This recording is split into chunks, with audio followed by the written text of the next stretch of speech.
Bicara tentang pilkada serentak, beberapa wilayah menarik untuk didiskusikan.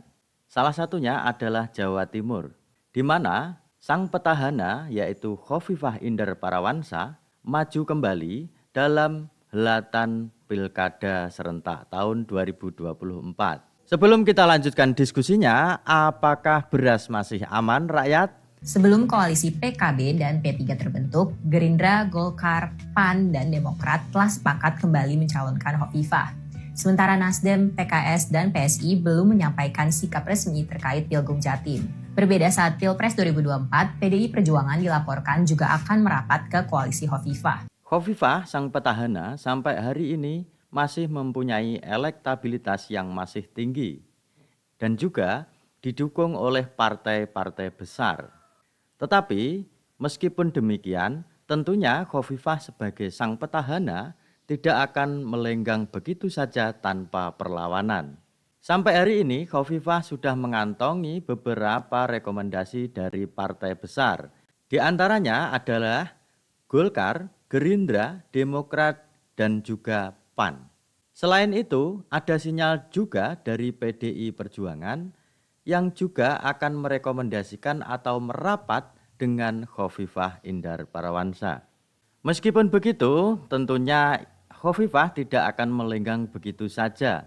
Hal ini karena kelihatannya PKB juga akan memberikan kejutan pada Pilkada Jatim 2024 mendatang. Babak baru Pilgub Jatim, Parpol NU versus Koalisi Khofifah. Ketua Umum Partai Kebangkitan Bangsa atau PKB, Muhaimin Iskandar mengatakan bahwa pihaknya tengah menyaring sosok yang tepat untuk diusung di Pilgub Jawa Timur 2024. Ia juga menegaskan tidak akan berkoalisi dengan partai politik yang mengusung petahana Khofifah Indar Parawansa. PKB setidaknya saat ini telah mengantongi dukungan dari Partai Persatuan Pembangunan atau P3, parpol yang sama-sama punya basis massa dari kalangan NU di Jatim.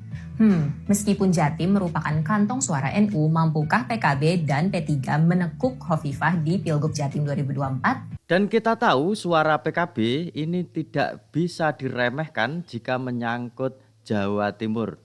Karena pada dasarnya PKB ini adalah basis dari Ormas yaitu Nahdlatul Ulama, di mana ketuanya yakni ketua PKB Muhaimin Iskandar atau yang biasa disapa dengan Cak Imin ini merupakan terah biru dari ormas tersebut.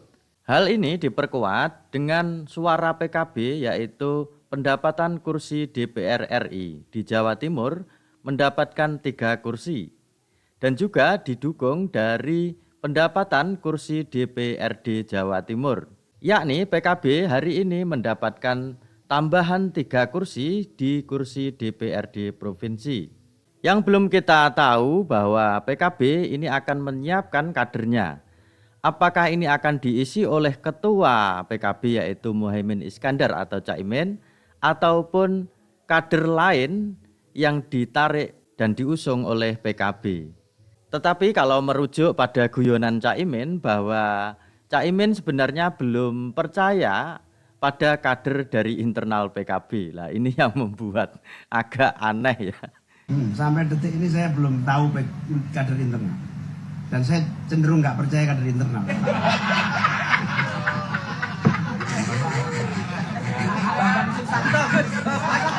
Kenapa sebagai ketua PKB yang hari ini partainya itu suaranya melonjak sangat tinggi, tetapi beliaunya ini tidak percaya pada kader internal PKB untuk pilkada serentak kali ini. Ya, yang tahu mungkin hanya Cak Imin ya. Atau bahkan itu bisa kita klaim bahwa pengkaderan di partai politik itu memang sebenarnya nggak jalan. Kita belum tahu ya itu. Kami belum bisa memutuskan siapapun calonnya untuk DKI, Jawa Barat, Jawa Timur, maupun di mana-mana. Kami hanya bisa menunggu siapa saja yang mendaftar, lalu kita uji, kita libatkan tokoh-tokoh untuk melakukan uji publik, dan kita beri keleluasaan tokoh-tokoh untuk ikut menentukan. Jadi penentuannya nanti bukan hanya semata-mata ditentukan oleh PKB, tapi betul-betul ditentukan oleh harapan pada umum masyarakat pada umumnya. Tentu faktor elektoral juga menjadi salah satu pertimbangan.